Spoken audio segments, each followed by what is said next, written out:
तो किसी भी कौम की कामयाबी के लिए नौजवानों का जो है बहुत बड़ा रोल होता है। इसीलिए यूथ क्लब जो है वो नौजवानों पे ख़ास काम कर रहा है, जो कि माशाल्लाह आप जैसे लोग हैं, नौजवान हैं। 62% ऑफ आवर कंट्री, हमारी जो बैकबोन है नौजवानों की, इतना नौजवान कहीं पे भी नहीं है। तो it's a blessing in itself. और अगर नौजवान जो है ये जाग गए, इन्हें समझ आ गई, इन्होंने पहचान लिया कि मुसलमान कौन होता है, तो फिर हमारी कंट्री बहुत तेज़ी से इंशाल्लाह ऊपर जाएगी। You will see. तो चूँकि आज आज़ादी के हवाले से बात होने वाली है, तो मैंने कहा कि चलें ऐसा टॉपिक चूज़ करते हैं जिससे हमारे जहनों को और हमारे कॉन्शियस को भी आज़ादी मिले। और वो टॉपिक है नोइंग अल्लाह सुब्हानहू व तआला। क्योंकि जितना हम अल्लाह के बारे में जानेंगे उतना इंसान आज़ाद होगा। मेंटली, फिज़िकली, हर तरह से इंसान को आज़ादी मिल जाएगी। जैसे अल्लामा इकबाल रहमतुल्लाह ने कहा था कि ये जो एक सजदा जिसे तू गिरा समझता है, 1000 सजदों से देता है आदमी को निजात। तो इस हवाले से सबसे पहले मैं आपको कुरान की एक वर्स सुनाता हूँ। सूरह अनकबूत है, बल्कि सूरह ज़ुमर है, चैप्टर 39 वर्स नंबर 29। इसमें अल्लाह सुब्हानहू व तआला एक मिसाल पेश करते हैं उस शख्स की जो अल्लाह सुब्हानहू व तआला का अब्द है, जो अल्लाह की इबादत करता है और जो अल्लाह के आगे सबमिट करता है, जो अल्लाह को अपना मास्टर समझता है। उस शख्स की मिसाल पेश करते हैं। औज़ु बिल्लाहि मिनश शैतानिर रजीम। ज़रबल्लाहु मसलन रजुलन फ़ीही शुरकाउ मुतशाकिसूना व रजुलन सलमन लिरजुलिन हल यस्तवियानी मसला। क्या मिसाल पेश की अल्लाह सुब्हानहू व तआला ने कि अल्लाह पुट्स फोर्थ अ सिमिलिट्यूड। अल्लाह तुम्हारे सामने एक मिसाल पेश करता है। अ मैन, एक बंदा, belonging to many partners disputing with an another. एक ऐसा इंसान जो कि बहुत से लोगों का गुलाम है और वो सारे के सारे जो उसके मास्टर्स हैं वो आपस में इख्तलाफ कर रहे हैं। उस शख्स को समझ नहीं आ रही मैंने कहना किसका मानना। And a slave man belonging entirely to one master. And Allah gives you example of a man who belongs entirely to one master. और एक ऐसा इंसान जो एक मास्टर का गुलाम है, एक मास्टर के अंडर है। अल्हम्दुलिल्लाह, प्रेज बी टू अल्लाह। अल्लाह का शुक्र है, यानी ये हम अल्लाह का शुक्र अदा करने के लिए सेंटेंस कहते हैं। तो अल्लाह ने हमें बताया इसी आया में, अल्हम्दुलिल्लाह, प्रेज बी टू अल्लाह, बल अक्सरहुम ला यअलमून। अल्लाह ताला का बहुत शुक्र है, प्रेज बी टू अल्लाह। क्या ये दोनों आपस में इक्वल हैं कंपैरिजन में? नहीं। इसीलिए अल्हम्दुलिल्लाह, ऑल प्रेज टू अल्लाह। लेकिन अक्सर लोग नहीं समझते, अक्सर लोग नहीं जानते। अब ये इतनी एम्पावरिंग आया है, अगर आप इस पे सोचने बैठें कि आज का जो इंसान है, आप देखें ना, हमें ये धोखा दिया जाता है कि तुम फ्री हो।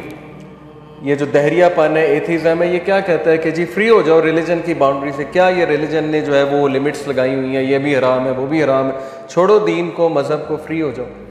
लेकिन क्वेश्चन ये कि क्या वो फ्री हैं? क्या वो भी फ्री हैं वाकई? हमें तो वो कह रहे हैं फ्री हो जाओ, लेकिन क्या वो फ्री हैं? The answer is no. या तो वो मीडिया को फॉलो करेंगे, या तो वो उस दौर का जो मॉडर्न ट्रेंड है उसको फॉलो करेंगे, क्योंकि मोस्ट आर ट्रेंड फॉलोअर्स। किसी दौर में हिप्पीज़म आया, लोग हिप्पी बनना शुरू हो गए, हिप्पीज़म को फैशन समझना शुरू हो गए। किसी दौर में सोशलिज्म बहुत फ़रोग पाया, लोग सोशलिस्ट जहन के हो गए। किसी दौर में कम्युनिज्म बहुत फ़रोग पाया, लोग कम्युनिस्ट हो गए। ये सारे ट्रेंड्स हैं, ये आएंगे जाएंगे, ख़त्म हो जाएंगे। व्हाट रिमेन्स इज़ अल्लाह ताला का concept and what remains is Islam. इस्लाम चल रहा है, डे वन से चल रहा है, हज़रत आदम के दौर से चल रहा है। हज़रत आदम भी इस्लाम लेकर आए थे, प्रॉफिट मोहम्मद सल्लल्लाहु अलैहि वसल्लम भी इस्लाम लेकर आए थे। Religion will stand, is standing and through out you will see कि ये रहेगा रिलीजन।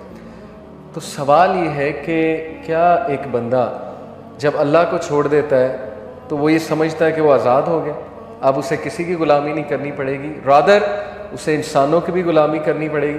वो इंसानों को भी खुश करेगा, ना इंसान खुश होंगे। उसे जो है वो माशरे की भी गुलामी करनी पड़ेगी, ना उससे माशरा खुश होगा। उसे कल्चर की भी गुलामी करनी पड़ेगी, कल्चर भी उससे खुश नहीं होगा। उसे जो है वो इन वर्स्ट केस सिनेरियो ऐसी ऐसी चीज़ों की गुलामी करनी पड़ेगी कि वो सोच भी नहीं सकता है। क्यों? क्योंकि जब वो अल्लाह सुब्हानहू व तआला की अब्दियत से निकल गया, जब वो अल्लाह की वर्शिप से निकल गया, तो फिर अल्लाह सुब्हानहू व तआला ऐसे बंदे को छोड़ देते हैं कि ठीक है, तुमने मुझे मेरी कदर नहीं की। इन लोगों ने, जैसे अल्लाह कहते हैं ना, सूरह ज़ुमर की वर्स है कि इन लोगों ने अल्लाह की वो कदर नहीं की जैसे उसकी कदर करने का हक है। अब वेस्ट ने देखें, एक उनका कॉन्सेप्ट है हैप्पीनेस का, वेस्ट का एक कॉन्सेप्ट है फ्रीडम का।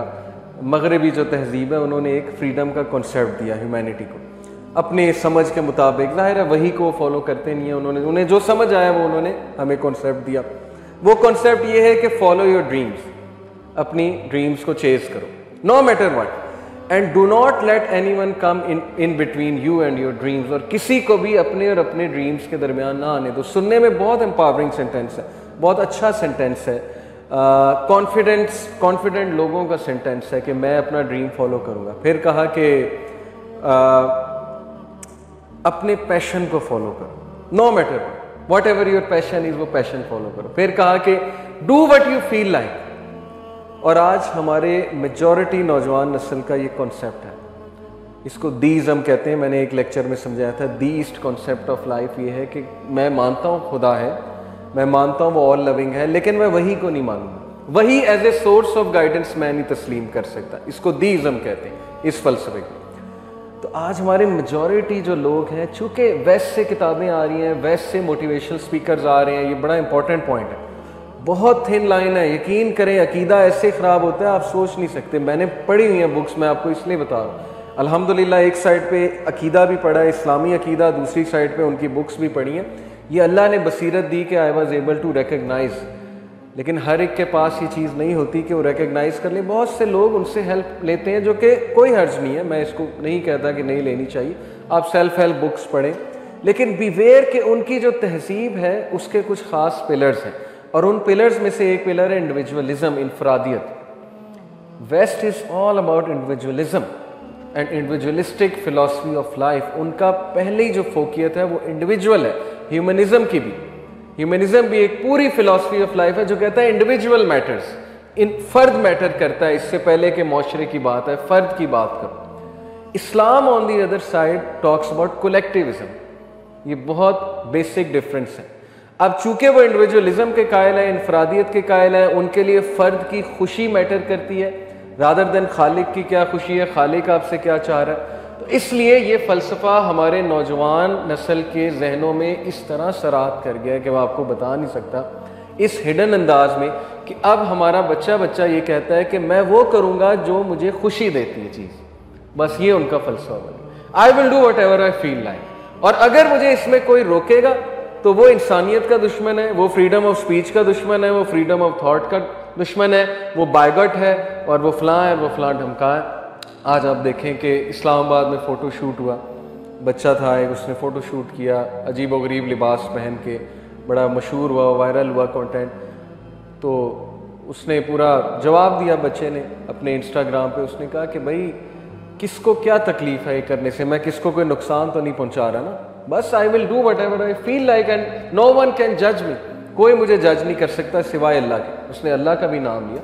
उसने यहाँ तक कहा कि तुम सब अल्लाह से डरो कि तुम लोग मुझे जज कर रहे हो, मेरे लिबास को, मेरे साथ जो लड़की खड़ी फ़ोटोशूट में उसके लिबास को जज कर रहे हो। देखिए कन्फ्यूज स्टेट ऑफ माइंड, एक तरफ अल्लाह का भी नाम लिया जा रहा है, एक तरफ ये भी कहा जा रहा है तुम लोग अल्लाह से डरो, फिर ये भी कहा जा रहा है कि मैं वो करूँगा जो मेरा दिल करता है, तुम लोगों को क्या तकलीफ़ है।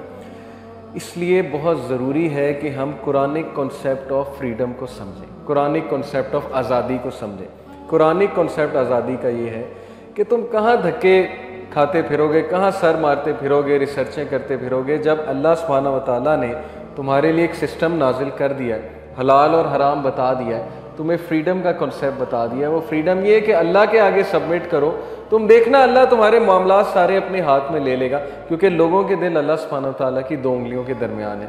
तो कुरानिक कॉन्सेप्ट ऑफ फ्रीडम की तरफ आ जाओ, simple as that. Otherwise try कर लो, देख लो, अगर लोग की लॉयल्टी तुम्हें मिल जाती है अल्लाह को छोड़ के तो ट्राई कर लो। ये एक बहुत बड़ी बात है जो मैंने की है। अगर आप इस पर सोचें, मोस्ट ऑफ अस, हम में से मेजॉरिटी इंसानियत, काफिर, मुसलमान, हर कल्चर के, वो इंसानों की लॉयल्टी के साथ बहुत स्ट्रगल करते हैं। दे लुक फॉर लॉयल्टी, वफादारी। ठीक है, वेस्ट ने बड़ी तरक्की कर ली, लेकिन क्या उन्होंने वफादार लोग क्रिएट किए? वहाँ पे औरतें इनसिक्योर हैं कि मेरा खामद वफादार नहीं, उसके साथ साथ अफेयर्स होते हैं शादी के बाद। फिर वहाँ पर मर्द इनसिक्योर है कि मेरी बीवी वफादार नहीं। वहाँ पे पॉलिटिकल लीडर इनसिक्योर है कि ये जो सामने मेरे लोग बैठे में जलसों में, ये मेरे साथ वफादार नहीं है, ये सिर्फ तब तक है जब तक मेरे पास पैसे हैं, पर्क्स हैं, प्रिविलेजेस हैं। हर बंदा इनसिक्योर है क्योंकि उसके पास लॉयल लोग नहीं। रसूलुल्लाह सल्लल्लाहु अलैहि वसल्लम के पास कैसे लॉयल लोग, क्या आप सोच सकते हैं? ऐसे लोग जो जान तक, अपनी जान तक सर्व करने पे तैयार हो जाते थे विदाउट एनी ग्रीड। कोई ग्रीड नहीं, कोई लालच नहीं, ये रिस्क है अल्लाह की तरफ से, समझें इसको। जिस बंदे ने अल्लाह को छोड़ा फिर वो लोगों के हाथों से लील होता है, और जिस बंदे ने अल्लाह सुब्हानहू व तआला का साथ पकड़ लिया, अल्लाह के साथ लॉयल्टी लगा ली, फिर अल्लाह उसके इर्द गिर्द ऐसे लॉयल लोग रख देता है कि वो हैरान रह जाता है कि ये कहाँ से आ रहे, एक्सट्रीमली लॉयल। ये है आज़ादी कि अल्लाह मिसाल पेश करता है कि या तो सबके गुलाम बन जाओ या फिर एक मेरे होके रह जाओ, और फिर डिफरेंस देख। सो अल्हम्दुलिल्लाह, अल्लाह खुद कह रहा है अल्हम्दुलिल्लाह, all praise is to Allah, but बल अक्सरुहुम ला यालमून, लेकिन अक्सर लोग को समझ बूझ नहीं।